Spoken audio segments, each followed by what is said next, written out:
morning. Good morning. Good morning. Good afternoon, Richard. Welcome to Road Trippin. Richard Jefferson, Channing Frye. I'm Allie Clifton. The NBA is finally back. Woo! I feel like we've been saying it for a minute just because of preseason, media day, but like officially back. Games actually count now. Hey, look at that. Look what we got. Oh, wow. Oh, we got a ticker. We've got a ticker. Can we put anything we want in that ticker? This is a great software. I'm not a software. Where's my camera? There's my camera. Oh, there's my camera. Anything you want. For those of you listening on your commute, like my friend Lisa, she's always dialed in when she's commuting to work. It says subscribe to Richard.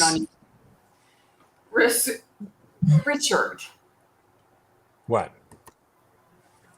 Do we have an audio sound? No. Frank, that we can hit when Richard says ridiculous and Channing says ridiculous things.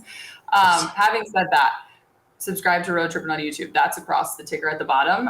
So be sure to do that because I'll remind you at the end of this, tomorrow is our first YouTube post-game live, which we will be doing following Mavs Spurs, roughly around 6:30, 6:45 Pacific, so 9:30, 9:45 Eastern time. We hope you will join us. But for now, we are going to dive into all things opening night and games to watch and look out for because, Richard, you will be calling a game from Philadelphia. But we'll get to that in a second.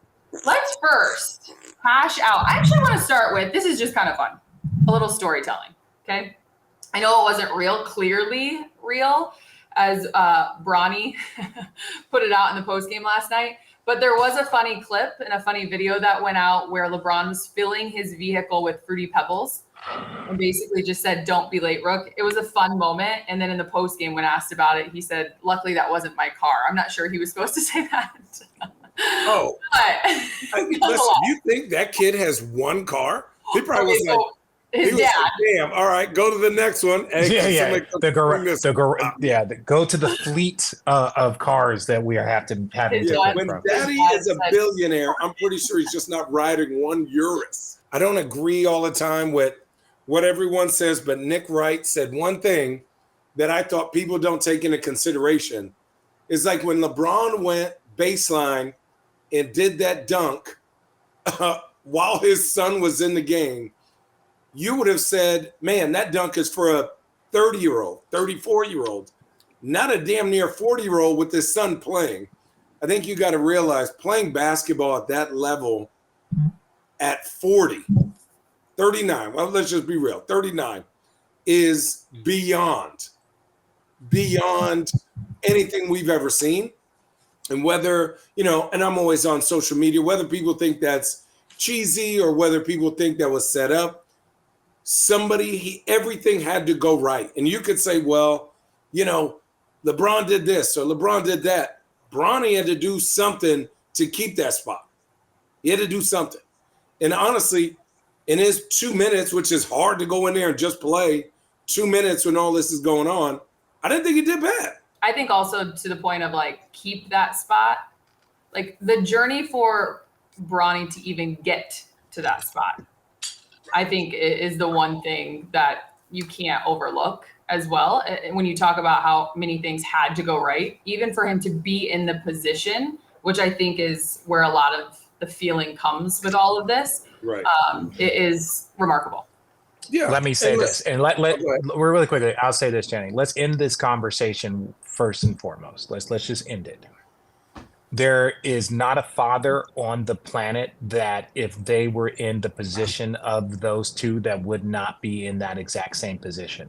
So you can be a reporter on First Take and you're like, wait. You can do that. Mad Dog, I'm talking to you because I watched First Take this morning. You can do that. If you were in a position to do exactly what you have done, and I don't believe this is nepotism. People don't understand how basketball is. Yes. Is he X? No. Is he better than what people are giving credit for? Yes. Is it his future and how much work he has to put in? There's first round picks every year that don't see second contracts. So my thing is, if you can sit up there as a father and say that you wouldn't have done the exact same thing if your son had worked as hard as he has to be in that position, that's what should be celebrated. That's the part that should be celebrated, because if you are speaking, you're speaking not as a father. So any criticism there I don't want to hear it. We can talk about stats. We can talk about numbers, who deserves money, who deserves this. You can talk about all of the machine. At the end of the day, the most impressive thing that I saw was a kid that worked extremely hard in the toughest situation, literally almost dying and having a heart attack and having to come back and still found a way to be on the court. This wasn't like, as much as it might have been the Bron team orchestrating and trying to have a hand. There's so many things that need to go right and so many things that Bronny had to do to put himself in a position for the machine to help. So I stand by as a father, and that was the message we put on the group chat. Just like as a dad, man, good for you, good for that moment. That's a once ever situation. Yeah, for the NBA. That's what I'm saying. It's like anybody that wants to criticize it, you're doing it in a bad faith effort, in my opinion. You're doing it in it's this and they deserve. It's like if you were a father, you would be in the exact same position as Bronny and Bryce, and I stand by it. And there's only a couple, obviously, father-son duos, as we all know. It's been well documented. Baseball, hockey, football. But I will say, being there last night, they placed the Griffeys with the general himself, Len, right in front of me. And the coolest thing to watch was, everyone in the entire arena stood up. They were anticipating the moment as they were coming to the scores table. But Ken Griffey Sr. had his phone out, like filming it.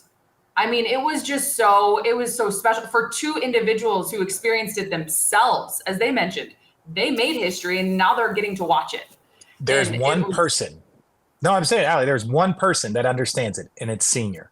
Ken Griffey Sr. He's the one human being that we have seen. I know hockey, and he's the one human being that knows the experience. I'm about to take the field, the court with my son. And all of the professional athletes in history, very few people have ever experienced that. So I am not surprised that Ken Griffey Sr. got to relive a moment with his son sitting next to him and watching a great player and embark on the exact same journey with his son. That, to me, love it. Congratulations. It was awesome. We're going to dive into the game as well as the East game. But I do, my whole point of this, storytelling, I love the trail that it just took. Have you guys ever been a part of the hazing, the rookie hazing? Have you ever put something in someone's car? Have you ever had Fruity Pebbles or popcorn put in your vehicles as a rookie? No, because they figured out that popcorn has butter on it. And if you have leather seats, it ruins your seats. I'm sure y'all have enough money to pay for it, but okay. No, I mean, but you don't want to get your whole car reupholstered or like deep clean, because if practice is 3-4 hours, you're staining your brand new car. Oh my God! No, you wait. See, Allie, you think this is a joke? This is not a joke. I'm being dead serious. J.R. Smith almost got killed by Kenyon Martin for filling up. I think he had a brand new white Range Rover with like white seats and filled it up with popcorn. Right, filled it up with popcorn, like messing with them. Oh, Kenyon, I'm 90% sure it was Kenyon that was about to kill JR. But I did fill Kent Bazemore's car up, but technically it was my car because he was like a undrafted player. So I gave him a car. I was like, here's an extra car, because he had to make the team on like January 1st. Yeah, no, but I'm not extra car. I had a car and I had a truck, and that was my guy. So I was like, hey, you can take my car until you make the team. Like, save your money. You're not even sure if you're going to make the team. So I let him borrow the car. He made the team. The rest is history. But so it was technically me popcorning my car, but I did popcorn Rudy Gobert's car. Not just me, but as a rookie hazing, Rudy Gobert. He didn't think it was as funny. He had a tiny Land Rover at the time. He did. He had an Evoque. He had an Evoque. Yes. He had a baby mama car. He had a tiny baby mama car. He was a two-way player. He was going to the G League. He was being smart. But the guys got tendonitis. That motherfucker locked him up. Driving like a clown car. We had to wear suits everywhere. So even in the snow, with dress shoes, with a suit on, we had to be outside helping with the bags. Me, David Lee, and Nate Robinson. Yep. Oh, yeah. Cold as shit. We're out there with the trainers, putting bags on the airplane. Yeah. I don't actually, speaking of a moment like that, I don't actually think it was like rookie hazing, but a guy that you guys know really, really well, which you probably would resonate with all of this, we were getting back into Cleveland after a road trip, my rookie season. So 2012. And I was still getting used to like all the pull into this certain location, walk onto the plane. You know, sometimes you get checked, sometimes you don't. That kind of lifestyle. We get back. It's like 2 a.m. Our cars are covered with snow. Little did I know that everyone within the team gets their car scraped off and has their car started and the heaters are going, except when you're a part of the broadcast team and probably some others. But in our travel party, I was walking to my car in probably a foot of snow, struggling to get the snow and ice off of my windshield. And y'all's buddy, Luke Walton, yells down the road, like down the row of cars, "Hey, good luck with that." Get in his car and drive away. Oh. And I'm just standing there, just laughed his ass off. I'm just sitting in my car, 2 a.m, negative 32 degrees, little embellished, but nonetheless. But that's part of love. Like I would have said the same thing to Channing. I would have said it to Channing. Channing would have said it to me. Luke would have said it to me. Yeah, that's love. Like, hey, can't park your car there, right? It's been over a decade and I haven't forgotten. Yeah. All right, let's start in the Eastern Conference. Boston, New York. Hey. Minus the NBA tying record 29 threes. 23, by the way, of them came from the starting 5. I only got to see the first quarter because I was at the arena for Lakers Timberwolves. Like, what on earth happened in that game? Do you remember the 2017 Warriors? How, like, no matter where you rotated, everyone had the green light. And then if you rotate too hard, the guy dribbling is an actual guard who makes plays, like, good decisions and plays. It was crazy. Oh! Pause. Pause. Perk, what are you doing? You look like you're going to preach. Well, that means I need to change my top. Pastor Perk. I am going to preach. I came on here to preach, Al. Perk is here. Every time I come on, I'm here to preach the gospel. Okay, well, first, we want to preach on you because it couldn't have happened in any other fashion or better way than midway through. And as we begin talking about your Celtics, Kendrick Perkins, we got to tell everyone, we got to tell the world, it is official. You are a part of the Road Trippin family from here on out. Yeah, Perky Lurky. Since inception in 2017, Road Trippin, we have done it all. We have made it through retirement and trades and moves from east to west. We've been on planes, trades, automobiles, boats, you name it. But we've always been about continuing to grow and have fun and keep it lighthearted. And there's no better person to add to the mix of all of that. There you go. I'm glad he just left. Kendrick Perkins himself. He's officially a part of the Road Trippin family. So please welcome him. Obviously, cheers to you.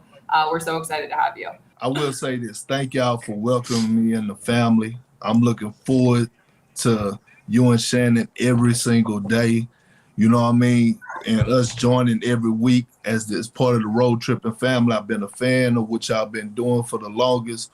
Hey, Richard. What? You ready? You ready? Look, just when you thought you could get away from me, here I am. Just when you thought you could. This was their idea. This was their idea. Just when you thought you could go all the way across the country to Philly, here I am. You can't get rid of me, bro.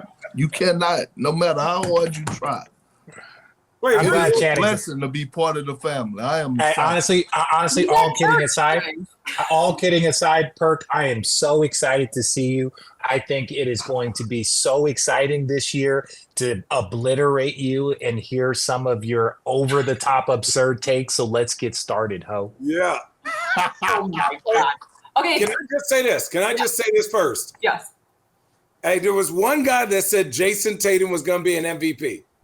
After last night, hey, listen, Allie, you know what the play that I was most impressed with? Now, he may not have played in the game for the Olympics, but he was there in practice, and he must have learned something. And he's also kind of he made that left across the court pass on that screen and roll. I have never seen him even attempt that pass. Now, if he can make that pass and passes like that, he's going to be different. He's going downhill. He's not settling for the left, that little step back joint. He's different. This Jason Tatum, reminds me of the first 3 years Jason Tatum. So I'm gonna say he's different. He's different. Look, I'm telling you right now, we could thank Steve Kerr for this, but he's on a mission. He's on a mission. It was the 10 dimes for me. We know he could score with the best of them. Obviously, he had his 8 3-pointers last night, made threes, but it was the 10 assists. And on top of that, I'm gonna say this. I'm a fan of the Knicks. Jalen Brunson, we get it. Philly made moves. Oklahoma City looking real great on paper, led by SGA, but nobody fucking with the Celtics. I'm gonna say that right. No, listen, this team, I strongly believe is gonna win 70 games this season. Woo! And I'm not overreacting. This is one of the greatest offensive teams I've ever seen. Everybody keeps saying, oh, they got Jaylen Brown and Jason Tatum. They both can make plays. No, they got more than just 2 playmakers. They have Drew Holiday, Derek White, both can make plays. And they're going to continue to win games. They're going to continue to have the best record in the league the first part of the season without Kristaps Porzingis. Then they get him back. I'm looking at this squad and how everybody is comfortable in their roles coming in off the bench. Peyton Pritchard and Sam Hauser. You know, y'all know this. You can always tell the energy of a team, and I know it's early. We're only 1 game in. But we know you can always tell the energy of the team by looking at the sideline when guys are not in the game. Mm-hmm. And I'm saying the energy is there. To win 70 plus games the year after you win a championship. I don't think this team, because of what happened, I don't think this team will have a hangover. I think they're still hungry. This is one of the hungrier championship teams that I think we have seen coming off a championship. Obviously, Why? Golden State. I think because, again, we talk about the Olympics. We talk about their youth, how young they are. We talk about defined roles, feeling slighted. Was there a champion that was more slighted than them? Not the Golden State Warriors, not the Cavs, not this. Like, we crowned the Milwaukee Bucks. Like, we have done that. We've done all of the, like, the Raptors. They were, but they lost Kawhi. So for us to slight them was understandably, and they still went and had a great season. So go back and look at the last X amount of champions. There has not been one as young that brings back their group, and then also has the ability to say, "There's a chip on my shoulder." Not that, oh, we're the champions and we're going to, no, there's a chip on our shoulder. And why? Obviously, the USA basketball thing was a big piece. There was a lot that, even, I don't want to say the finals MVP, but I think Jason Tatum still wants to prove that. I don't think that takes anything away from his teammate. Kobe Bryant wanted to prove he could win finals MVP. Steph wanted, it's okay to have healthy competition among your group as long as it stays healthy. Once you've won a championship, I think a toxic competition, I think that's out the door. I think that this is all healthy. If I can push myself to be the best version that I can be, which we saw Jason Tatum last night, and everyone else has their defined roles, that's why I think this is a healthier team. The last thing I'll say about the 70 wins is exhausting. It's exhausting. I don't know if they necessarily want to do 70 wins because that becomes a journey amongst itself. I think focus on that. Now, if you end up at the 68s, the 67s, and you got a couple of games left and you want to go for it, but if they're healthy, this is the best team I've seen constructed since probably the Cavs Warriors teams. I did not think, this honest truth, that Jaylen Brown and Jason Tatum 2 years ago could work.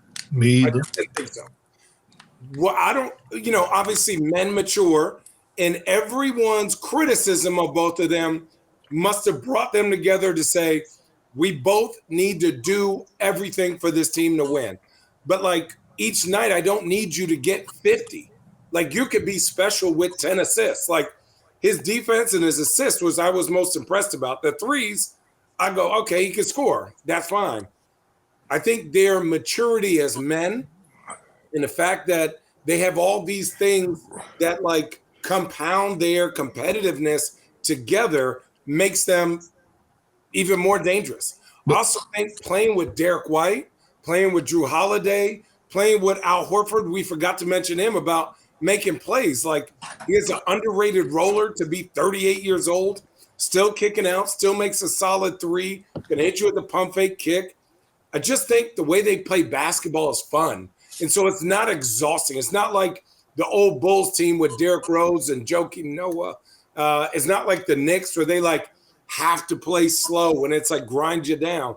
This team is like, man, who wouldn't want to play for the Celtics right now? If you know how to shoot, what? Or make a play. Man, they ain't got enough. They ain't got enough roster spots. I'm saying everybody can play on that roster. Want to play? That's fun. Let's say Jason Tatum is like, my toe hurts. You don't think they're going to win 3 out of 4 games? Like, and that's what's hurt. Jaylen Brown gets hurt. They're not going. They're going to win 3 out of 4 games. That's how I see them getting 65 to 70 games. But think about how it all came together for them to get to this point, right? Think about the bumps and bruises, the highs and lows, and the lows that Jaylen Brown and Jason Tatum had to go through. The teammates that they played with that they didn't get it done. From Brad Stevens being the coach to stepping down to all of a sudden Ime Udoka being the coach, and then we know what happened with that situation. He ended up being let go or going. Him and the Celtics departed ways, and then Joe Mazzulla stepped right into this role, and everyone, including myself, was like, can Joe Mazzulla get it done? He doesn't have coaching experience. And we're like, who is this guy that's attacking the Boston media, that's doing it his way, that don't give a damn what nobody is saying?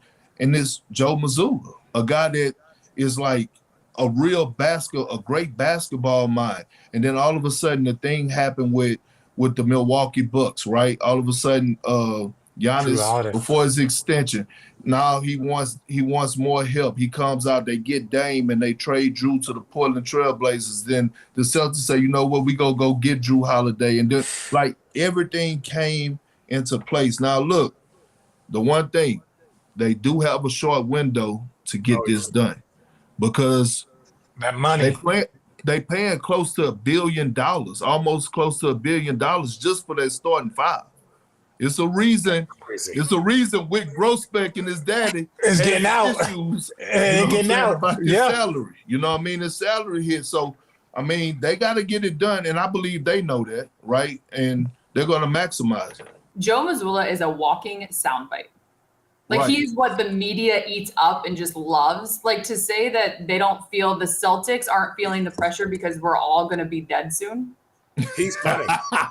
What's true? But it was the truth. But now, again, you can say what you want when you poppin'. You can say what you want when you poppin'. They by far have the most talented, dominant team. And even to Perk's point about the money, who's in the World Series right now? Dodgers. And Yankees. How much money do those two spend to get there? And that's what the Boston Celtics. We're gonna spend. No, but I'm saying Boston can, but there's going to be some penalties coming. Joe Mazzulla was 1 game away from being fired. And I think, remember when we were playing the Heat, they were up. I did those games 2 years ago, and the Boston media was like, get him out of here, and we don't believe in this, and we don't do that, and blah, blah, blah. And then they lost to Golden State in those finals. When he came back, I think he said, fuck if I do and fuck if I don't. I took the team to the finals, so I'm going to say what I want, and I'm going to dive even more into my thing. I did not believe that Joe Mazzulla on the previous teams could get to where he needs to get to. But I think Derek White and Drew Holiday and obviously Porzingis allow him – it's great synergy. And you need that synergy from top to bottom to be great, as good as this Boston team is going to be this year. All right, so you've got Channing with the early MVP prediction of Jason Tatum. You've got Perk saying that they'll win 70 games. He thinks they'll win 70 games. On the flip side, the New York Knicks, what is your early overreaction of the New York Knicks? Their offense stinks. No, everybody calm down. Everybody calm down. The Knicks will be fine. They'll be fine. We can't judge the Knicks over that ass whooping. over that team, yeah. No, anybody that would have walked into the was Garden getting last cooked. night, the Boston Garden, TD Garden, they would have got their ass whooped the same way. Like it would. So the Knicks, I did see some bright spots because Mikal Bridges, his jump shot, his new form, it was looking real funny in preseason and in the first half. I thought in the second half, he started to find his rhythm a little bit and started to make shots. Then I saw Deuce McBride, who I believe is going to be a guy that's going to be a Six-Man of the Year candidate. I'm not picking him. He's going to be huge. And everyone is criticizing Karl-Anthony Towns and his defense against the Celtics. It's not his, like, that's why the Celtics are Celtics. Like, Tibbs had him in this dumbass drop coverage to start, and it was just like, oh, it's just target practice. You're going to be in a drop against us. Oh, this is what we want you to be in. So it was like, I mean, they were cool. I mean, give me 10 games for the Knicks, just like I want 10 games for Minnesota before I could really judge them. It's the sample size, 100%. Look, I get it. Anybody would have lost the Boston Celtics, but not everyone's the Boston Celtics. So when we look at the Knicks with this roster and they're not playing against the loaded Boston Celtics that were on fire, I think that the Knicks are a top 3-4 team. As long as they stay healthy, they're going to be fine. And there's one team that poses all of the offensive issues that you're trying to guard. And that's the Boston Celtics. There's no other team. It's like, how are you going to guard Kevin Durant, Steph Curry, and Klay Thompson? Fucking you're not. That's why you're going to lose. That's why they're the champion. But I think they will be better prepared to play against them in game 65. Like, they had no roster turnover. The Knicks are trying to add an all-NBA player. Like, all of these things. Same with Philly. Philly's trying to add an all-NBA player and Paul George. They have, like, when you're trying to add these players versus trying to build on what you did last year, the first 25 games is a crapshoot. Yeah, it's a crapshoot. I just think the way I look at it, Karl-Anthony Towns, his best, I don't want to say his best year. Last year, the farthest he's ever gone for a team success is when he was at the 4 with another big man next to him. Now you're asking him to be the 5, right? Where most teams are going to play 5 out.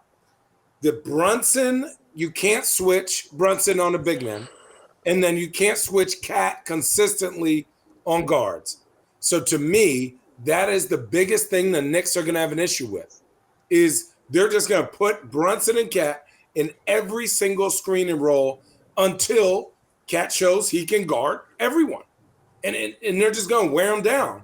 But I just don't know how that offense works unless you put a guy like, I don't know, Mikal Bridges and let him play point for a little bit. This isn't the same team as last year. Put him at point a little bit and have Brunson come and curl and do stuff like that. It just seems so. Channing, can I ask you a question? They were no. Karl-Anthony Towns came from the number 1 rated defense. Why were they the number 1 rated defense if he was so awful? If he's so awful and easily attacked? No. On their offense, he was the 4, so he's running it into. I'm talking about defense. I'm saying defensively. Why was Karl-Anthony Towns on the number 1 defensive team last year if he's so surrounded by him? Who was around him?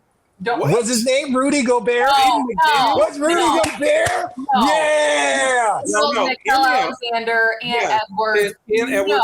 And Rudy Gobert. Yes. Richard, they're 2 7-footers. They're 2 7-footers, and you see Rudy needs Cat as much as Cat needs Rudy.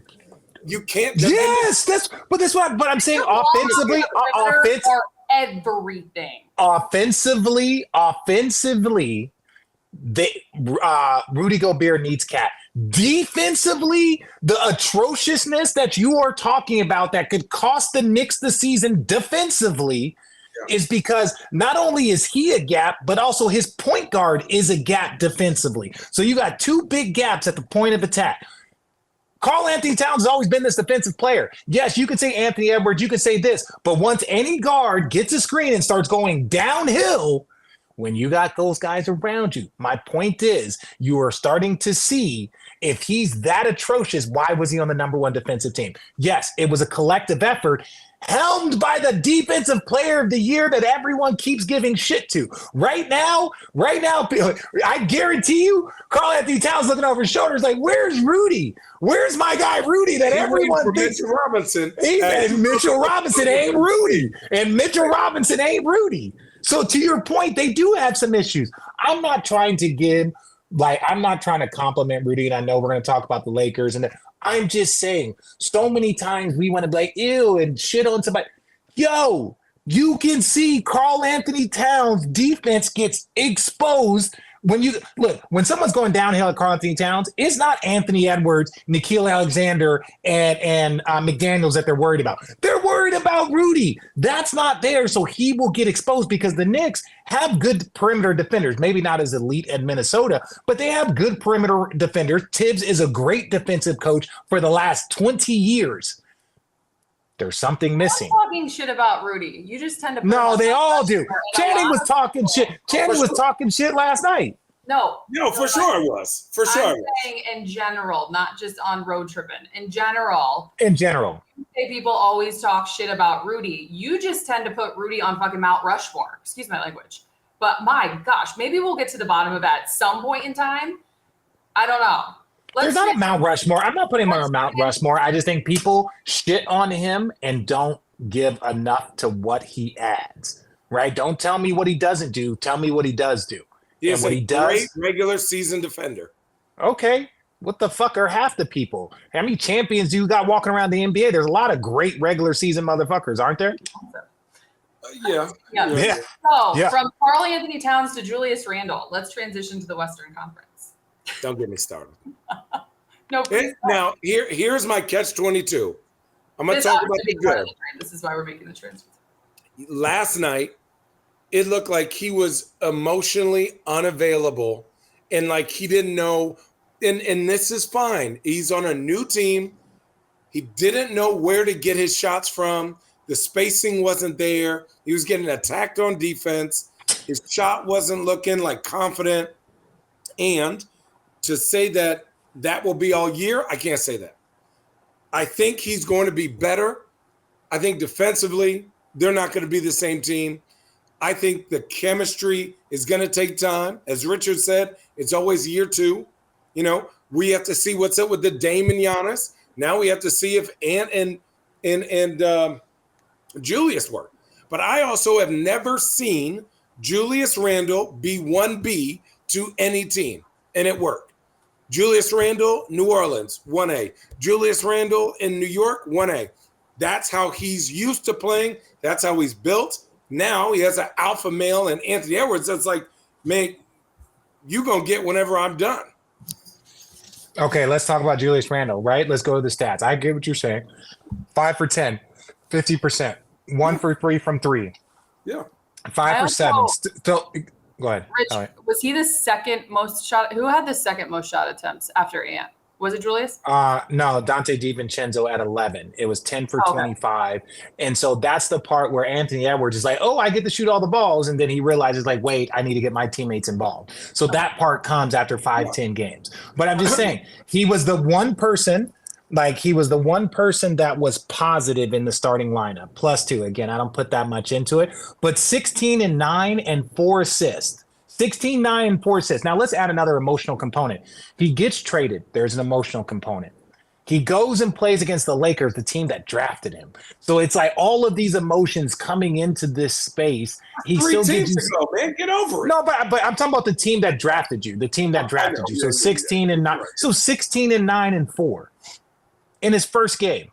I'm saying, like, if you get that to 20, 10, and 5, now they're like, come on. He took 10 shots. Definitely a reflection of the eye test, because based off of the way our text chain was going last night, you would have thought that he shit the bed from start to finish, because then when I went and looked at the stats, he was the second leading scorer.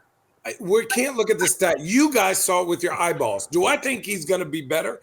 Absolutely. Julius Randle was in the MVP conversation 3 years ago, right? He was an all first team, second team player. So it was, Can he score the ball? Can he score the ball and make assists? Absolutely. How much that affects winning and the chemistry of other teams? There are plenty of guys in the league that can get you 16 and 9 and 4, and they're losing by 20. What I am saying is Julius Randle is a bull in a china shop. I did not see that last night. I give that up to three things: new team, new system, and my only question about him is if he's not getting 20 shots, 18 shots, whatever that is he going to be committed to the defensive end? Because if you look on that first team all defense, he's the odd man out. Now, Channing, to your point, Channing, to your point, defensively, they held the Lakers at 44%, which is average. If you can keep someone around 45%, the Lakers, obviously being the Lakers, 5 for 30 from three. So if we're going to sit like again, wide open, and they were disgustingly wide open. We're going to talk about that. That's fine, but it's also 5 for 30. It's also 5 for fucking 30. Okay, so when we sit here and say, oh, defensively, and it's like, well, the defensive numbers weren't bad. I'm not saying Julius Randle is like XYZ. What I am merely stating is that if we want to criticize his defense, then you look at the numbers. Then we want to say offensively, to your point, he does have to get a rhythm. Who the fuck thinks he's going to have a rhythm in game one? And if if in a non-rhythm game was still 16 and 9, 50% from the field, and 1 for 3, and still gave you 4 assists, I think it's something to build on. If you tell me that this team is in the conference finals again, if you tell me that this team, because they still got Rudy, they still got him, they still got Naz Reid, they still got so many dudes on this roster. Are they as good with Karl-Anthony Towns and the way he plays? Probably not. But there are things that he could do off the dribble and be a bull in a china shop that Karl-Anthony Towns couldn't do. There is something that the Lakers obviously want to take advantage of. Kudos to your text, obviously, on the text chain, Channing, when you pulled up Rui Hachimura kind of diving into the assignment last night, saying we talked about Julius Randle. He sometimes is just standing and stuff. So we talked about we got to kind of use that. I can be a screener, I can be a corner, kind of attack the rim. That with Rui in terms of his force and the aggressiveness, which you saw right out of the gate going at Julius. Yes, the Lakers were minus 24 from deep versus Minnesota. When you speak of that 5 for 30, at least they weren't minus 54 like the Knicks were against the Celtics. Just kidding. When it comes to the flip side of that, with the Lakers, what are our early reactions? I'm not going to say shit because everyone likes to come at me in the comments and say that I'm a homer. What? You are a homer. You're a spectrum. Give me what? Like it's literally your job to be a homer. My job. Thank you for reminding me.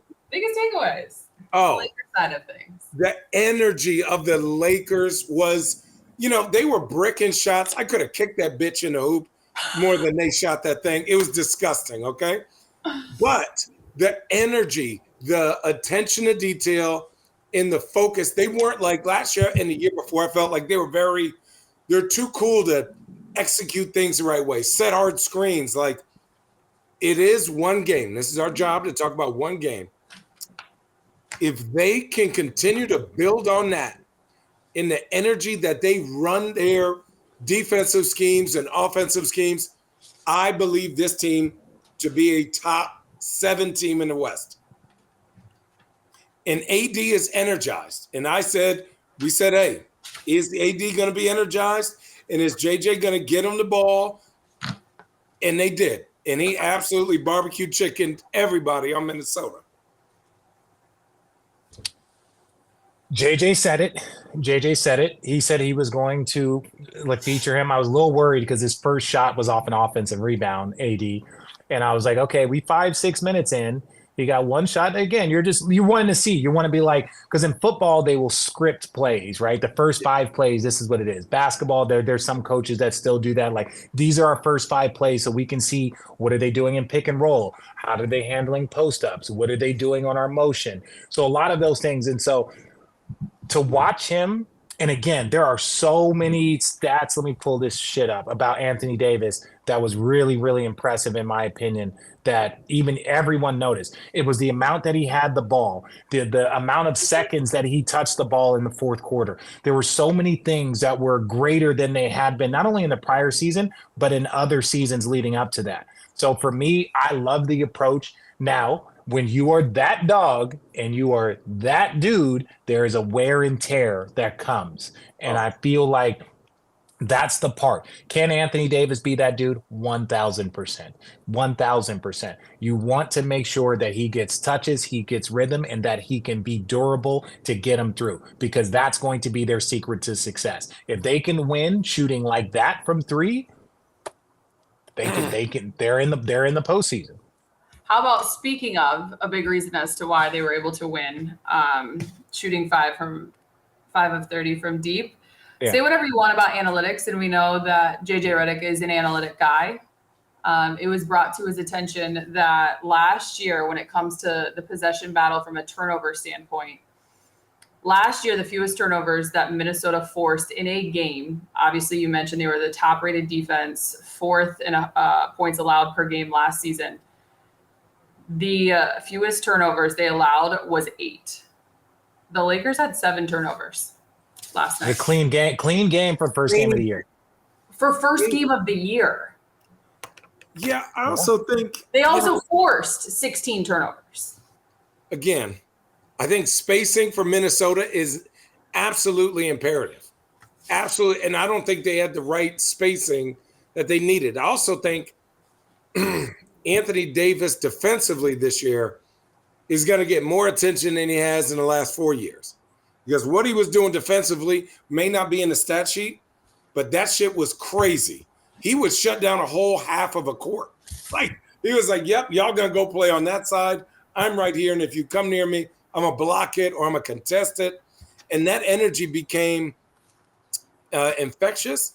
And I thought, and this is, I think when AD is aggressive like that, then you can play different lineups that really put him in different spots, right? You were going to play with Jackson Hayes. Oh, now you're going to play the 5 with Dalton Connect or Rui or Braun. Now we're playing a super big lineup with this line. Like, I thought JJ put him in different spots to figure out where he was going to do best. And then everyone else was like, oh, look at all this attention he has. We just got to shoot the ball. And they shot it. They just didn't make it. No, I love I think the Laker team, like, we're talking like real. If everyone's healthy and they have health, they can get some more shooting. Again, it's the Vincents, it's the Connect. Can these guys like give you 35, 37%? God damn. No, but look, it was an off day. Look, no different than don't overreact. The Celtics aren't going to hit 29 threes every single night, and the Lakers are not going to go 5 for 30, right? The Lakers are bad. They're not that bad at shooting. The Celtics are good at shooting. They're not that good at shooting. So let's not do the one game overreaction. The best thing for the Lakers is that they prove with grit, grind, battling that they can win a game against a playoff caliber team with multiple all-stars and win going 5 for 30. Now, will that be the case 25 games into the season when Minnesota has figured it out and they got their system and they're not turning the ball over 15 times and their defense is locked in and they're turning people over a few more times? Maybe it is. But right now, that is the best thing that the Lakers can build on. If the Lakers hit a few more threes, if they go 9 for 30, that game's a blowout. So for me, I just feel like it's good building blocks. Everybody that I saw in those first 4 teams, there was nothing that was like, oh, wow. It was like, oh, this is going to be fun to watch and see how it transpires. In general, not just because he's tied to the Lakers. In general, JJ's first night coaching as an NBA head coach, what stood out to you? Any like one takeaway that you were like, he's got it. This is it. Out of timeouts are fire. His out of timeouts are really, really good. And they're really good because in all actuality, playing with he has 3 all-stars playing. D'Angelo Russell, AD, Braun, right? Like, he's like, run this, execute this, and then we'll build off it. They were executing the shit out of these plays. Mm-hmm. And I thought if you can get D'Angelo Russell an easy dunk, if you get Jackson Hayes an easy dunk, if you can get AD a wide open jumper, a Braun a backdoor cut, those things help this team that struggles at time to score to get their defense set, to get a good shot, and to get a rhythm and a build. This has to be a cerebral team because you have Braun on it, you have AD, you have D'Angelo Russell. So the more that they can control a game through plays or personnel moves, I think it's going to help the whole team be better this year. I agree. Rich, thoughts? No, Okay. I agree. No, I agree. Before we wrap this up, I want to just preview the 2 games of the night. There's also a ton of games on the NBA slate. But let's start with the one you're at, obviously, Richard. Bucks at Sixers. No Joel, no Paul George. In fact, no Joel through even Friday. He'll be reevaluated this weekend, I saw. Expectations from the both of you? Rich, I'll start with you, being in Philadelphia. This will be a 76er season like others, where they have a ton of talent. They're really good, and you hope that they are healthy and they can put it together at the end of the season and be healthy. Of the top 7 teams in the NBA, how many of them do we hope are healthy at the end of the year? 2. Who's the other one? Knicks and Philly. But I'm saying Knicks, like, do they have guys with injury history? Yeah, it's called. His name is Tom Thibodeau. You saw Josh Hart. You saw Brunson was hurt, right? That's fair from a work standpoint. We're talking about the individual players, right? Like when I say if you go look at it, like if you go look at Joel Embiid's injury history, the Bucks you could kind of say, but I think I think for the most part, I think Giannis has been healthy and has been in the postseason, and he's been a part of like 82 game grinds. They've had the best record, I think, 3 times in his stint there. So that means he was a part of the 82 game grind. Like, I'm going to grind this out. So I know he can do the grind. Did he get banged up last year at the end and they were very cautious? Yes. Dame got beat up a little bit. But ultimately, when I look at their team, I'm like, oh, there's not many teams that you're like, we got a chance. I just hope we stay healthy. Yeah. That's not the Celtics. That's not the Denver Nuggets. That's not like who is that? That's the Philadelphia 76ers. But how many years have we said that exact same thing about the 76ers? Every year. Every year. So I think that their season is going to be, hey, let's hope we're healthy at the end of the year. I'm just not in the business of hoping. Yeah. That's a big what if, though. That's a big what if. And then it's like, even if they're 4th or 5th, in the East, that's still, you got some monsters you got to play. You don't get no time. Mike Breen said it. We had our production call. Mike Breen was like, I believe that there are 7 teams that can make the conference finals. Maybe 8 in the East. Now, let's break it down. Like that in some way, shape, or form could make it, right? If you're going to say, obviously, Milwaukee, Boston, Philly, the Knicks. We all believe that they can make the conference finals. Now, Orlando, possibly Cleveland. We saw what Cleveland did last year, right? Let's say they don't get Boston in the second round, and they get the Knicks, or they get right. Philly, a banged up Philly. So conference, and then I think it's like you could also say Orlando, and then you never count out Miami because they're just Miami. Right. So I'm saying, like, when you look at this, there are a legit 8 teams that if at the end of the season you were like, hey, Miami's going to have a great run and they're going to get to the conference finals, or the Orlando Magic is going to win a first round series versus Indiana, and then they're going to beat a banged up Knicks team or banged up. But that's what I'm saying. Look at how many teams that if you told us right now and gave us a script that this team was going to be in it, now, it doesn't mean win a championship, doesn't mean go to the finals. That means can they win 1 or 2 to get them there, like the Atlanta did, like Dallas did early on in Luka's career? Can they? There's like 8 teams that are capable of that. Obviously, there's the top 4 or 5, but those other 3, Orlando, Cleveland, like these are teams that, like, if you get the right matchup, they can win, right? Imagine when Indiana beat the Bucks. Imagine if Orlando plays Indiana in the second round. After Orlando beats Cleveland, let's make this up. And now it's Orlando versus Indiana to get to the second round. Both of those teams now are to go to the conference finals. Both of those teams could be doing that. So when you look at how deep the East is, when you're talking about 8 teams deep, that's a problem. That's a deep, deep problem. That's why I say the 70 games that Perk was talking about, that's a grind. That means you're playing your guys 35, 40 minutes. You're not going to blow everybody out. I just think it's going to be a lot. So I love that the East is so deep. I love the deep hypotheticals. Okay, let's go to the second. Let's go to the second game of the night, and I have a couple questions. It is Clippers Suns. 2 points here. One, obviously, no Paul George now in Philadelphia. No Kawhi Leonard. He is injured. Can James Harden lead this team to where they need to go? He wants to be part of a rebuild. My second to this that kind of goes with it. Did you guys see the soundbite from Terrence Mann regarding defense with the Clippers? He said he gave a bold statement regarding their defense. I think it's the best defensive team that I've ever been on in my life. Easily top 2, probably the number 1 defensive team I've been a part of. You guys have also played for Ty Lue. Defense has been a strong emphasis coming out of Clippers camp. And starting with the Suns tonight, he said it's the perfect challenge given how offensively savvy they are. Look, so right now, Clippers are undefeated, and I completely understand that take. And when you are an undefeated team, that is your approach. Like, they have not been beaten all year long. Dude, so their starting lineup is James Harden, and then Norman Powell, Terrence Mann, Derrick Jones Jr., and Zubac. Yeah, brother, it's going to be a long year for y'all. It's going to be a long year. You just don't have size. Your defense looks great when you're playing the other guys on the team.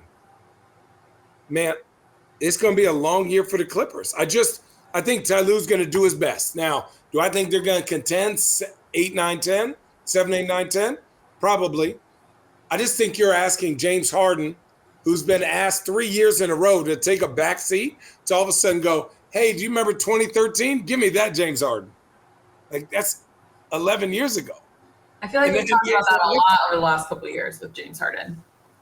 And honestly, expecting a version from years ago. What does the ownership say? Because that's really what matters. They could be doing anything they want. And if they're hovering around 6, 7, 8, 9, 10, the team's going to go, wait a second, why am I paying these bills for this mediocre team? You know why? Because they got a brand new arena they got to sell. They got a brand new arena. 16,000 toilets, though. Yeah. 16,000? I mean, you'll never have to wait to go to the bathroom. Oh, dude. Do what Channing does. Just pee in a cup and never leave your seat. Disgusting. You did that? No. Have you ever done it in a car? Channing. When? Channing. How many years ago was this? It was like 6 weeks ago. Did you have to hold it? No. Oh, it's not true. God, I'm a big boy. These are the things I want to talk about.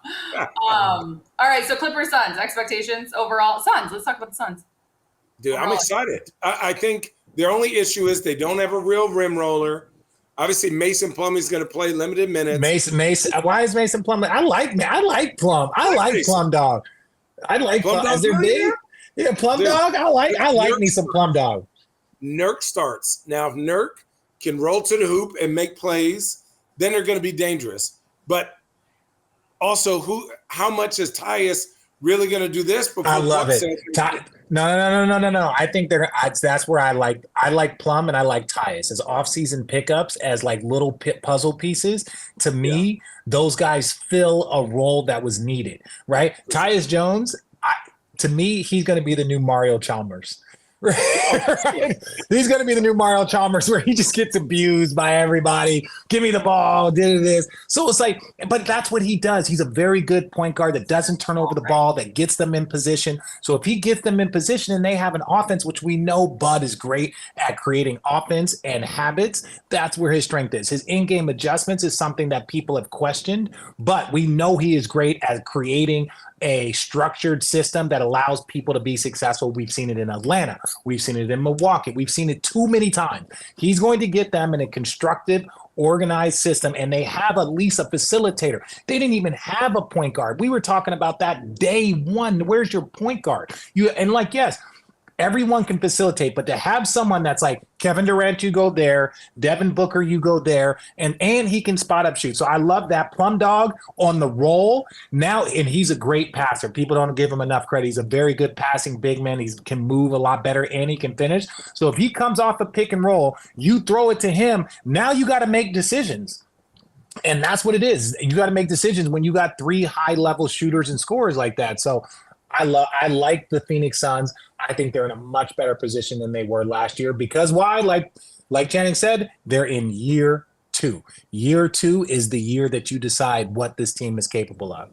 Here's a hella spicy take. If you look at how this team is built, if this team, let me say this, there are 2 teams maybe built to compete with Boston. This is one of those teams. If you look at player to player, scoring to scoring, defender to defender, Nurk, Al Horford, then you would say KD, Jaylen Brown, Devin Booker, Jason Tatum. Then you would say Tyus Jones versus Derek White. Then you would say Bradley Beal. It's starting to like get a little uneven. There's more depth. There's more depth. In theory, though, you would say in theory. Okay, that's a solid. We're building to compete versus where the league is going, and we have KD. You would say KD or Tatum. You could play both of them, but you would say I'll take my chances. And Booker's now committed to the defensive end, and you would say maybe our bench wins. I think the Suns are feast or famine this year. Would you call that a spicy take? Hella spicy take. That's a hella spicy take. Hell, that's habanero spicy. All right, NBA slate of games. It's full tonight. Of course, it's packed. We are officially back. Again, we are so excited. We don't know where Kendrick Perkins went, but I don't think you'll ever know what you're going to get with Perk. No. But we're excited to have him part of the Road Trippin family. Don't forget, subscribe to our YouTube channel. We'll be going live post-game tomorrow of Mavs Spurs. So it's our first YouTube Let's live. go. Of the season, and our Friday Flowers is out on Friday, and you guys are awesome. Rich, good luck. You are calling your first game of the season with the A team. Fireworks. You are part of the A team. How is Richard ever on the A team in your mind? Never. I've won a championship. I've always been on the A team. You piss excellence, according to your friend. All right, you guys are awesome. That's another edition of Road Trip.